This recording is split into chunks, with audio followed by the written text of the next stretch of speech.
بیٹھا ہے چٹائی پہ مگر عرش نشیں ہے، اور ملتا نہیں کونین کو کیا کیا تیرے در سے ایک لفظ نہیں ہے جو تیرے لب پہ نہیں ہے۔ دوستو، حضرت عائشہ پکانے والی بی بی کہہ رہی ہے کہ صحیح نہیں پکا، اس قابل نہیں کہ خدمت اقدس میں پیش کر سکوں، لیکن میرے محبوب کا طریقہ دیکھو ہمارا کیا حال ہے، ہمارا کیا حال ہے۔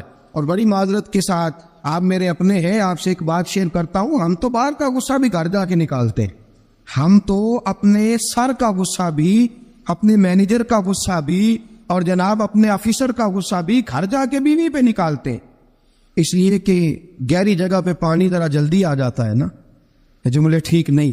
حضرت عائشہ صدیقہ فرماتی ہیں حضور جب بھی گھر کا دروازہ کھولتے تھے، اور آپ جانتے ہیں میرے رسول پاک کو دنیا میں سب سے زیادہ غم آئے، سب انبیاء سے زیادہ دکھ نبی پاک علیہ السلام نے برداشت کیے، حدیث صحیح سے ثابت ہے، لیکن باوجود اس کے فرماتے ہیں جب بھی گھر کا دروازہ کھلا حضور آئے، نبی پاک مسکراتے ہوئے گھر میں داخل ہوئے، حضور مسکرات۔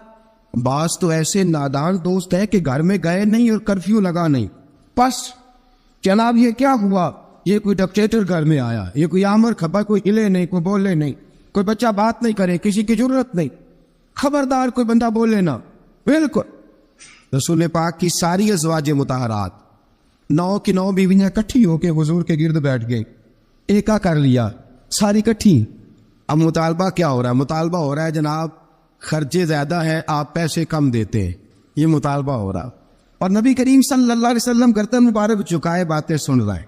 حضرت فاروق اعظم آ گئے، حضرت فاروق اعظم کی اپنی صاحبزادی بھی تھی، پردے کی آیات آنے سے قبل کا واقعہ ہوگا یقیناً۔ جب تشریف لائے اندر داخل ہوئے اور بیویوں نے دیکھا کہ جناب عمر آ گیا تو دوڑ گئی ساری، کوئی اس دروازے کے پیچھے چھپ گئی، کوئی اس حجرے میں چلی گئی، کوئی اس حجرے میں چلی گئی۔ حضرت عمر کہنے لگے تمہیں تمہاری مائیں روئے، اللہ کے نبی کے سامنے مطالبے کرتی ہو اور عمر سے شرم کرتی ہو، تمہیں تمہاری مائیں روئے، اللہ کے نبی کا بھی حیا کرو۔ حضرت حفصہ جناب فاروق اعظم رضی اللہ تعالی عنہ کی صاحبزادی ام المومنین سیدہ حفصہ رضی اللہ تعالی عنہ پردے کی اوٹ سے چہرہ نکال کے کہنے لگی آپ تو جلالی بڑے ہیں، ڈر لگا ہے، آپ کا تو درہ ہر وقت تیار رہتا ہے نا، ہم دوڑ آئی ہیں، لیکن نبی پاک کے پاس اگر گھنٹوں بھی بیٹھی رہے وہ اتنے کریم ہیں، ناز ہی اٹھاتے رہتے ہیں، حضور ناز ہی اٹھاتے چلے جاتے۔ نبی کریم صلی اللہ علیہ وسلم ناز اٹھاتے اس لیے ہم ناز دکھاتی ہیں، حضور ناز اٹھاتے اس لیے ہم ناز دکھاتی۔ حضرت عمر فاروق رضی اللہ تعالیٰ عنہ کو خواتین نے یہ جواب دیا، گویا حضور کی سیرت کا وہ مشترکہ پہلو جو ان 9 ازواج مطہرات کی مشترکہ روایت ہی پیش کی۔ انہوں نے کہا ہم سب کا متفقہ موقف یہ ہے کہ حضور بڑے کریم ہیں، نبی پاک باہر بھی مہربان ہیں، گھر کے اندر بھی بڑے مہربان ہیں، حضور بڑی محبت فرمات، حضور بڑی مہربانی۔ تو میرے دوستو عورت سے درگزر کرنا، اس کے ناز اٹھانا۔ پھر اگلی بات یہ ہے کہ عورت کا حق کی زوجیت ادا کرنا فرض ہے، فرض ہے۔ اب چونکہ شرعی مسئلہ ہے، توجہ طلب امر ہے، حضور نے فرمایا جو مرد اس قابل ہو شادی ہی وہ کرے۔ حضرت عثمان بن مظعون رضی اللہ تعالیٰ عنہ کے بارے میں حضور کو پتہ چلا کہ تو ساری رات نماز پڑھتا رہتا ہے، نفل پڑھتا رہتا ہے ساری رات۔ نبی کریم صلی اللہ علیہ وسلم نے حضرت عثمان بن مظعون رضی اللہ تعالیٰ عنہ سے فرمایا میں نے سنا ہے تو سارا دن روزہ رکھتا ہے، ساری رات نفل پڑھتا ہے۔ حضور ہاں، رب کو راضی کرتا ہوں۔ پر میں اللہ کے بندے تیرے لیے میرا اسوہ حسنہ زیادہ اہمیت کا حامل ہونا چاہیے، میں روزہ بھی رکھتا ہوں، افطار بھی کرتا ہوں، میں نماز بھی پڑھتا ہوں اور آرام بھی کرتا ہوں، میں اپنی بیوی کے پاس بھی جاتا ہوں، اس کے حقوق بھی ادا کرتا ہوں۔ فرمایا میں وہ سارے کام کرتا ہوں جو تجھے کرنا چاہیے۔ رسول پاک علیہ السلام نے فرمایا سن، تیرے ماں باپ کا بھی تجھ پہ حق ہے، تیرے وجود کا بھی تجھ پہ حق ہے، تیری آنکھ کو آرام کی ضرورت ہے، اس کا بھی تجھ پہ حق ہے۔ اور حضور نے فرمایا ساری رات نماز نہ پڑھا کر، تیری بیوی کا بھی تجھ پہ حق ہے، وہ تجھے ادا کرنا ہے۔ اللہ کی بارگاہ میں وہ جا کے سوال کرے گی، وہ تیرا گریبان پکڑے گی، تجھے ان چیزوں کا خیال رکھنا۔ حضرت عمر فاروق رضی اللہ تعالیٰ عنہ نے فرمایا تھا کوئی فوجی 4 مہینے سے زیادہ اپنے گھر سے غیر حاضر نہ رہے، بیوی کا حق ہے اس کے پاس آئے، اس کو وقت دے، اس کو وقت دے۔ جو لوگ ملک سے باہر رہتے ہیں نا، چلو بامر مجبوری ہے، مجبوری کے معاملات ہے، ان کو اپنی بیویوں کو زیادہ شکر گزار ہونا چاہیے، زیادہ شکر گزار ہونا چاہیے۔ حضرت فاروق اعظم رضی اللہ تعالیٰ عنہ نے فرمایا وہ خامد بڑا خوش نصیب ہے جو گھر میں نہیں رہتا لیکن اس کی بیوی پھر بھی باحیا رہتی ہے، اور اس اپنے خاوند کے بستر کو وہ کبھی آلودہ نہیں ہونے دیتی. چاہیے نا خاوند کو کہ وہ حسن سلوک کا مظاہرہ، میں نے بات شروع میں کی، جس کی قربانیاں زیادہ اس کے ساتھ اظہار محبت بھی زیادہ ہونا چاہیے. عزیز دوستو، اس سے آگے چلیے. نان و نفقہ، رسول پاک علیہ السلام نے فرمایا جس طرح اپنے کپڑے پہنو اسی طرح اپنی بیوی کو بھی پہناؤ. جس طرح کا کھانا اپنے لیے پسند کرتے ہو اس طرح اپنی بیوی کے لیے بھی. میں نہیں آپ سے کہتا کہ آدھی کڑھائی دکان پہ کھائیں آدھی گھر لے کے جائیں، میں یہ نہیں کہتا، لیکن میں رسول پاک صلی اللہ علیہ وسلم کی حدیث سے آپ کو آگاہ کر رہا ہوں. سید عالم صلی اللہ تعالی علیہ وسلم نے فرمایا جو کھاؤ وہی بیویوں کو بھی کھلاؤ، جو پہنو وہی بیویوں کو بھی. اب سنیے اس سے اگلے لفظ حضور کے، نبی پاک علیہ السلام نے فرمایا ایک دینار وہ ہے جو بندہ اپنے غلام کو دیتا ہے، بڑی بات ہے. ایک دینار وہ جو اللہ کی راہ میں صدقہ دیتا ہے. ایک دینار وہ جو بندہ اپنے دوست احباب کی خدمت کر. فرمایا یہ سارے ہی دینار خرچ کرنا بڑے اچھے ہیں، لیکن فرمایا سب سے زیادہ ثواب اسے اس دینار کا ملے گا جو وہ اپنی شریک حیات اپنی بیوی پہ خرچ کرے گا. سب سے زیادہ اسے اس کا اجر ملے گا جو اپنی بیوی پہ وہ پیسہ خرچ کرے گا، سب سے زیادہ اس پہ اجر ملے گا. ایک ہے نان و نفقہ، اور اعلیٰ حضرت نے لکھا کچھ اضافی خرچہ بھی دو اسے، اور جب اسے تھوڑا بہت اضافی خرچہ دو تو بعد میں حساب بھی نہ مانگو. حساب اعتماد ہونا چاہیے، تمہیں اعتماد ہونا چاہیے کہ تمہاری بیوی وہ غیر شرعی حرکت نہیں کرتی، لیکن اگر تم اسے اضافی خرچہ دو تو اس سے حساب دیکھیں. اس میں کتنے میٹھے پہلو ہیں. ہو سکتا ہے کہ اس کے میکے میں کوئی حاجت ہو اور وہ کسی طریقے سے پوری کرتی ہو سکتا ہے کچھ ایسی ضروریات زندگی ہو جن کو وہ اپنے خاوند کے سامنے بیان کرنا اپنے خاندان کی عزت کے لائق نہ سمجھتی ہو. اسے دو خرچہ اضافی، لیکن بعد میں اسے استفسار نہ کرو. ہاں اگر تمہیں شک ہے تو کوئی ایسا کام ہو رہا ہے جو گھر کی عزت کے خلاف ہے، پورا اختیار حاصل ہے تمہیں بات کرنے. جاگیے ذرا، آنکھ کھولیے اور میری بات بڑی توجہ سے سنیے. نبی کریم صلی اللہ تعالی علیہ وسلم نے فرمایا اس پر مال خرچ کرو. اور ایک اور شرعی مسئلہ آپ کو بتا دوں، خاوند ہو کنجوس، کٹھن مسئلہ ہے نا، اور وہ بیوی کو ضرورت کے پیسے بھی نہ دیتا ہو تو اس عورت کو اجازت ہے کہ خاوند کی اجازت کے بغیر اس کے پیسے لے کے استعمال کر سکتی ہے. شریعت نے اجازت دی ہے نا اسے. حضرت ہندا بن ابی سفیان، جناب ابو سفیان کی زوجہ، رسول پاک کی خدمت میں عرض کرنے لگی حضور خاوند میرا بڑا کنجوس ہے بھی مالدار، حضور ضرورت کے پیسے بھی نہیں دیتا، نان و نفقہ بھی پورا نہیں کرتا، کپڑی روٹی کے پیسے بھی پورے نہیں کرتا. حضور مجھے پتا ہے پیسے کہاں رکھتا ہے، اپنی مرضی سے لے لو. حضور نے فرمایا ضرورت کے مطابق لینا. یہ نبی پاک کی حدیث سے ثابت. فرمایا ضرورت کے پیسے لے سکتی ہے تو اضافی خرچہ نہیں. اضافی خرچہ وہ اپنی مرضی سے. اب جی حق ہے نا عورت کا، بات سخت ہے تھوڑی سی خاوندوں کے لیے، لیکن چونکہ حق ہے، عورت کا حق ہے اور اللہ رسول نے اسے دیا ہے، تو بہرحال سمجھنا چاہیے نان و نفقہ اگر کوئی خاوند صحیح ادا نہیں کرے گا تو بیوی کو حق حاصل ہے کہ وہ بغیر اس کی اجازت کے اپنے کھانے کے لیے، اپنے کپڑوں کے لیے، ضروریات زندگی کے لیے، وہ بغیر اس کی اجازت کے اس کے پیسے استعمال کر سکتی ہے. عزیز دوستو، نبی اکرم صلی اللہ علیہ وسلم نے یہ سارے حقوق بیان فرمائے. اب ذرا آگے چلیے، اس سے اگلی بات ہے خاوند کا اپنی بیوی کے ساتھ حسن سلوک کرنا. اب دیکھیے میرے محبوب نے کیا فرمایا. فرمایا خیرکم لأہلہ، تم میں سب سے بہترین شخص وہ ہے جو اپنے گھر والوں کے لیے بہتر ہے، سب سے بہترین. اور حضور نے فرمایا انا خیرکم لأہلہ، فرمایا میرے گھر والوں سے پوچھ لو جا کے، میں سب سے زیادہ اپنے گھر والوں کے لیے بہتر. تو میں سب سے بہتر وہ ہے جو اپنی بیوی بچوں کے لیے بہتر ہے، گھر والوں کے لیے، اس کا سلوک اپنی بیوی بچوں کے لیے اچھا ہے. میں نے وہ ساری باتیں شروع میں عرض کر دی. تادیباً عورت کو ہلکی پھلکی سزا دینے کی اجازت دی، لیکن ساتھ ساتھ جو حقوق متعین فرمائے، حسن اخلاق کا جو مظاہرہ فرمایا، میٹھی بات کرنے کا حکم دیا، عورت کے ساتھ نرم لب و لہجہ اختیار کرنے کا حکم ارشاد فرمایا. فرمایا وہ سارا کچھ چھوڑ چھاڑ کے آئی.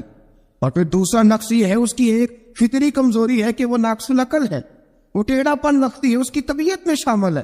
تو اعلیٰ ظرف ہے، تو مرد ہے، اللہ نے تجھے افسر بنایا، تیرا کام ہے پھر اس کے ساتھ حسن سلوک کرے.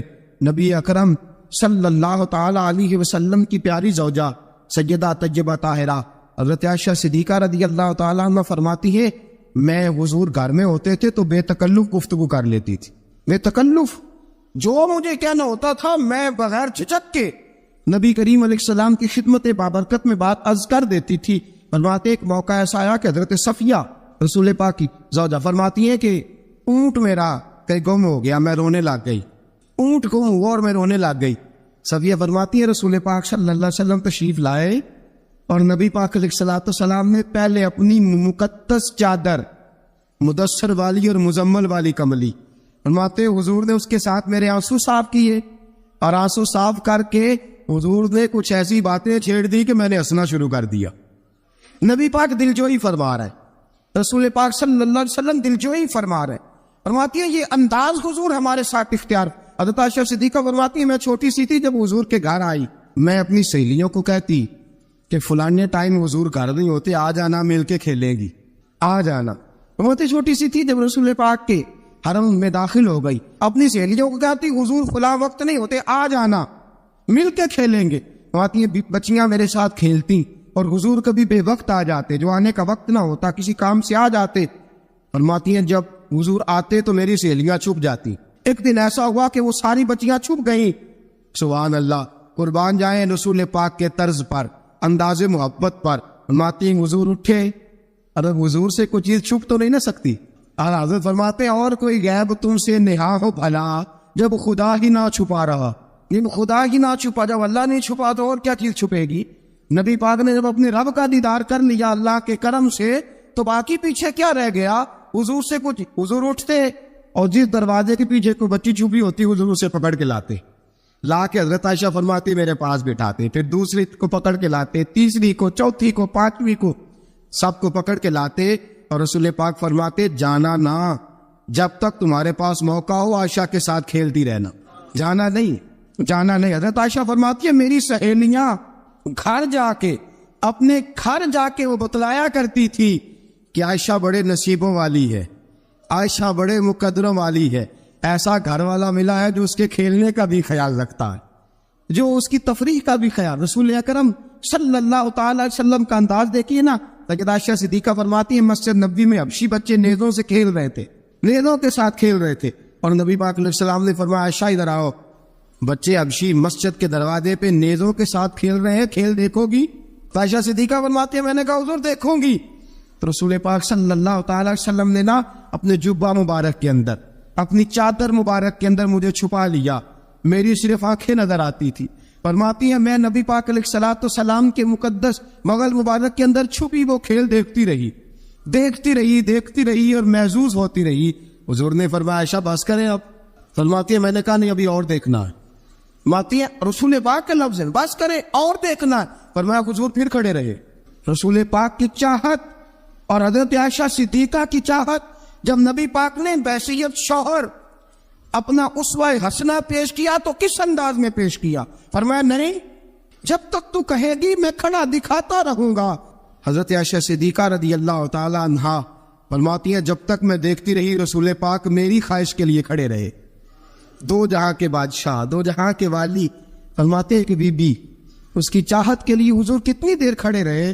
کتنے کام کرتے ہیں ہم اپنی بیویوں کی چاہت کے حوالے سے، اور کتنا ہم وقت صرف کرتے ہیں صرف اس لیے کہ آج چلو بیوی کی خواہش ہے اور ہم تھوڑی دیر کے لیے کچھ وقت ایسا نکالیں جو فقط ہمیں ایسا دے جس سے اس کی طبیعت کو ہم تھوڑا خوش کر سکے۔ نبی اکرم صلی اللہ تعالی علیہ وآلہ وسلم کا انداز دیکھیے نا۔ حضرت عائشہ فرماتے ہیں کہ اللہ کے محبوب علیہ السلام ایک جنگ سے واپس آئے تو فرمایا عائشہ میرے ساتھ دوڑ لگاؤ گی؟ ہم سمجھتے ہیں تہذیب کے خلاف ہے، میں تو بڑا مہذب ہوتا ہوں جی، میں بڑا مہذب آدمی ہوں۔ اور ایک اور مصیبت ہے ہمارے ہاں، نبی پاک صلی اللہ علیہ وسلم عورتوں کے ساتھ گھر کا کام کاج بھی کراتے تھے۔ کیا خیال ہے آپ کا؟ عورتوں کے ساتھ گھر کا کام کاج بھی کیا خیال ہے آپ کا؟ ویسے یہ سنت ہے نا نبی پاک صلی اللہ علیہ وسلم، آپ کو جتنا مرضی کوئی تانا دے کہ یہ بیوی کا مرید ہو گیا ہے، جورو کا غلام ہو گیا ہے، آپ کہہ سکتے ہیں میں مصطفیٰ کی سنت ادا کر رہا ہوں، میں نبی پاک صلی اللہ علیہ وسلم کی۔ اور نوجوان فخر کرتے ہیں باہر نکل کے، میں نے نہیں کبھی بولنے دیا اسے، بھئی یہ اعلیٰ اخلاق کی بات نہیں ہے جو تو سنا رہا، یہ اعلیٰ اخلاق والی بات نہیں کہ تو باہر بیٹھ کے کہہ دی بھائی اس کی جرت ہے میرے سامنے بول جائے، یہ اعلیٰ اخلاق کی بات نہیں ہے، یہ اعلیٰ، یہ کوئی جرت والا معاملہ ہے، عورت پہ جرت دکھانا بھی کوئی کمال ہے۔ رسول اکرم صلی اللہ تعالی علیہ وسلم نے فرمایا عائشہ دوڑ لگاؤ گی؟ حضرت عائشہ صدیقہ فرماتی ہے کہ میں جوان تھی، میرا وجود اس وقت پتلا تھا، میں نے کہا حضور لگا لے دوڑ۔ حضور سے زیادہ کوئی مہذب نہیں، نبی پاک سے زیادہ کوئی تہذیب کا علم بردار، نبی پاک سے زیادہ کوئی باوقار نہیں، لیکن میرے دوستو یہ انداز حضور نے کیوں اختیار فرمایا؟ تیری اور میری تربیت کے لیے اختیار فرمایا، تجھے اور مجھے درس دینے کے لیے اختیار فرمایا. اور نبی پاک سے زیادہ مصروف بھی کوئی نہیں. اگر کوئی یہ دعویٰ کرے کہ بڑا مصروف ہوتا ہوں، میں کیسے وقت نکالوں اپنی بیوی کے لیے؟ رسول پاک کی زندگی بڑی مصروف زندگی ہے، بڑی معنی خیز زندگی، ایک ایک لمحہ میرے محبوب کا مصروف ہے. لیکن آپ انداز کیا اختیار فرماتے ہیں؟ عائشہ چلو دوڑو. حضرت عائشہ صدیقہ فرماتی ہیں دوڑ لگائی اور میں جیت بھی گئی. دوڑ لگائی بھی، حضور پیچھے رہ گئے، میں آگے نکل گئی. فرماتے ہیں رسول پاک نے مجھے کھجوریں بھی عطا فرمائی، نبی پاک نے مجھے پانی بھی پلایا. دوڑ کے دوڑتی دوڑتی تھک گئی. فرماتی ہے پھر ایک موقع آیا، حضور نے فرمایا عائشہ آج پھر دوڑ لگا لو. فرماتی ہے میرا وجود تھوڑا موٹا ہو گیا تھا، تھوڑا سا وجود میرا بھاری ہو گیا تھا. رسول پاک نے فرمایا لگاؤ دوڑ.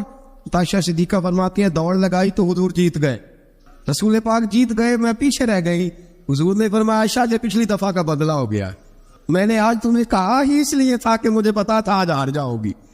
اب وہ والی چستی اور وہ والی پھرتی تم نے نہیں رہی، اب تم ہار جاؤ گی، یہ میں نے بدلہ لیا ہے. حضرت عائشہ صدیقہ فرماتی ہے جب سیدہ عائشہ یہ انداز یہ حدیثیں بیان کیا کرتی تھی تو رویا کرتی تھی، آنکھوں میں آنسو ہوتے تھے. فرماتے ہیں ایک میں اس دن بڑا روئی حضور کی محبت پہ. ایک بوڑھی عورت ہمارے گھر آئی، بوڑھی عورت.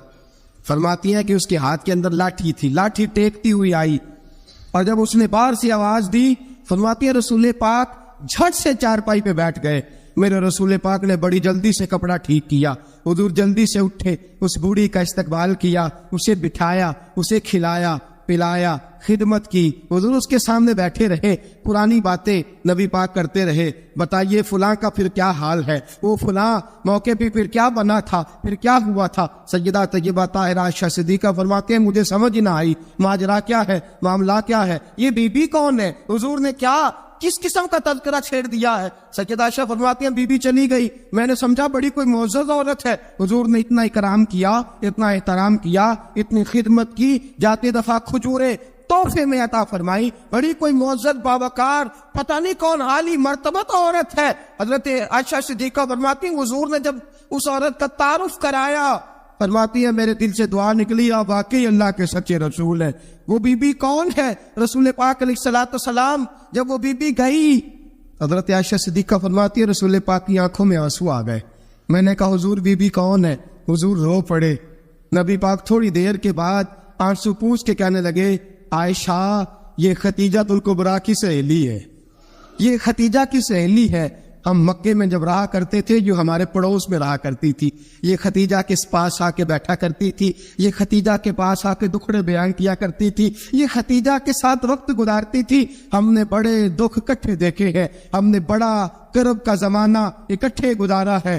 اب کافی عرصے کے بعد یہ بھی مدینے منتقل ہوئی، مجھے خبریں مل رہی تھی. آج جب آئی ہے تو مجھے وہ ختیجہ کی وفاؤں والا دور پھر سے یاد آیا ہے، وہ ختیجہ کی محبتیں پھر سے یاد آئی ہیں. وہ ختیجہ الکبریٰ نے جو میرے ساتھ کٹھن وقت گزارا تھا، وہ جو دکھوں کی وادیاں میں نے اور ختیجہ نے کٹھے سر کی تھی، وہ شیب ابی طالب کے دن جو میں نے اور ختیجہ نے بھوک میں کاٹے تھے، وہ اوجڑیاں میرے سر پہ جو کافر رکھتے تھے اور ختیجہ محبت اور پیار کے ساتھ کہتی تھی سونیا غم نہ کرنا، اللہ بڑی عزت عطا فرمائے گا. فرمایا مجھے وہ سارے دکھ اور وہ ساری پریشانیاں اور وہ ختیجہ کا سارا پیار آج پھر سے یاد آیا ہے. سید عالم صلی اللہ علیہ وسلم یہ جملے کہہ رہے تھے. سیدہ عائشہ فرماتی ہے میرا دل گواہی دے رہا تھا آپ واقعی اللہ کے سچے رسول ہیں، آپ واقعی. اور حضرت عائشہ صدیقہ فرماتی ہے نبی پاک علیہ السلام کچھ دنوں کے بعد اور بھی فرمایا عائشہ گوشت پکاؤ تو سالن ذرا زیادہ بنانا،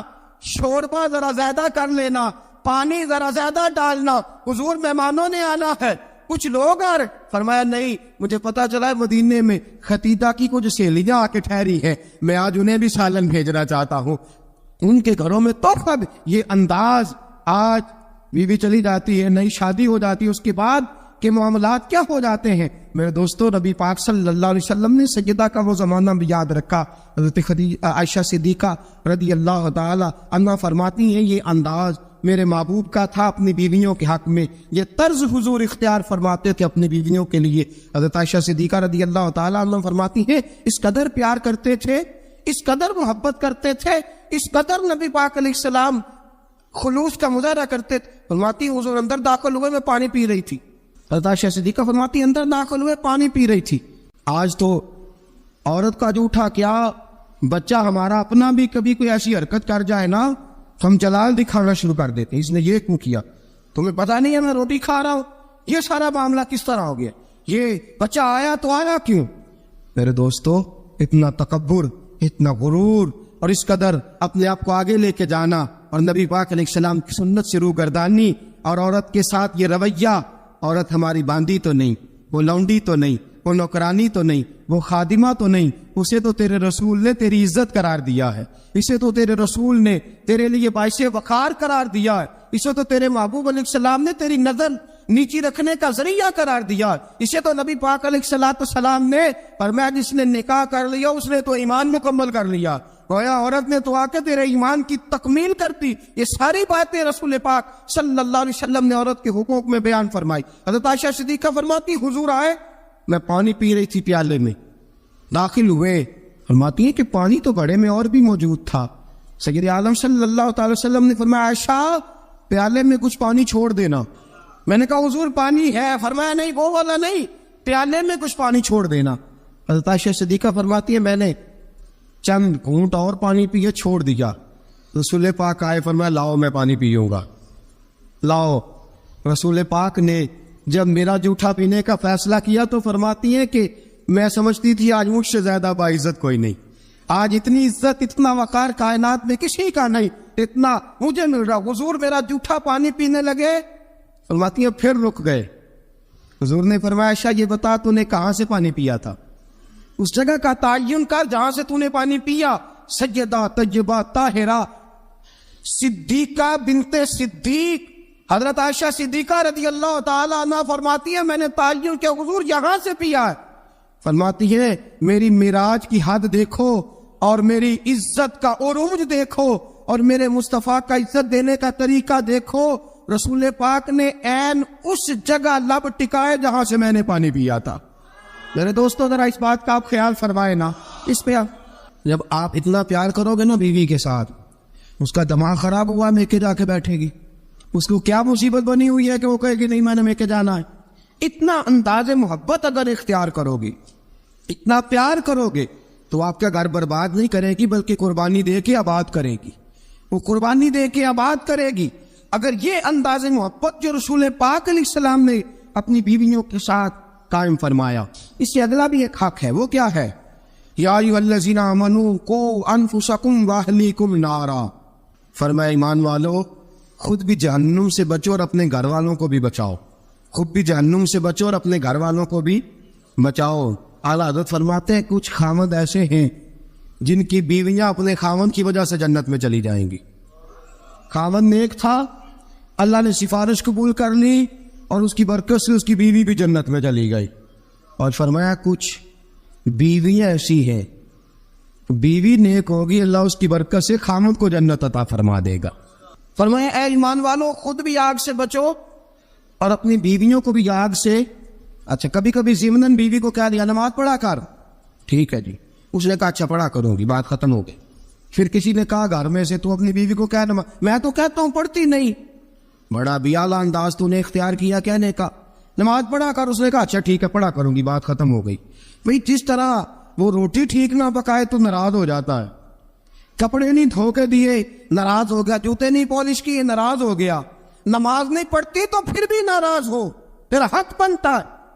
عجیب تماشا ہم نے اختیار کر رکھا ہے کہ بھائی بیوی ذات کا کام نہ کرے تو ہم بیوی کو گھر میں رکھتے نہیں. میرے دوستوں صحابہ میں سے بہت ساری طلاقیں اس لیے ہوئی کہ یہ بیوی اللہ رسول کی نافرمان ہے. وہ اس لیے بیویاں چھوڑتے تھے کہ یہ رب رسول کی فرما برداری نہیں کرتی. اور ہمارا کیا حال ہے؟ ہم کبھی اس معاملے میں تو شکن تھا. یاد رکھو جس طرح قیامت کے دن اگر بیوی سے پوچھا جائے گا خاوند کے حقوق ادا کیوں نہیں کیے، خاوند سے پوچھا جائے گا بیوی کے حقوق ادا، اسی طرح خاوند سے پوچھا جائے گا تیری بیوی نماز کیوں نہیں پڑھتی تھی، تو اس کا نگران تھا، تو اس پر امیر تھا. الرجال قوامون علی النساء کلکم راع وکلکم مسئول عن رعیتہ. تم سے سوال ہوگا، پوچھا جائے گا خاوند سے کہ تیری بیوی نمازی کیوں نہیں تھی، با پردہ کیوں نہیں تھی. نبی پاک صلی اللہ علیہ وسلم نے فرمایا ایک عورت 4 آدمیوں کو لے کے جہنم میں جائے گی. یا رسول اللہ صلی اللہ علیہ وسلم کس طرح؟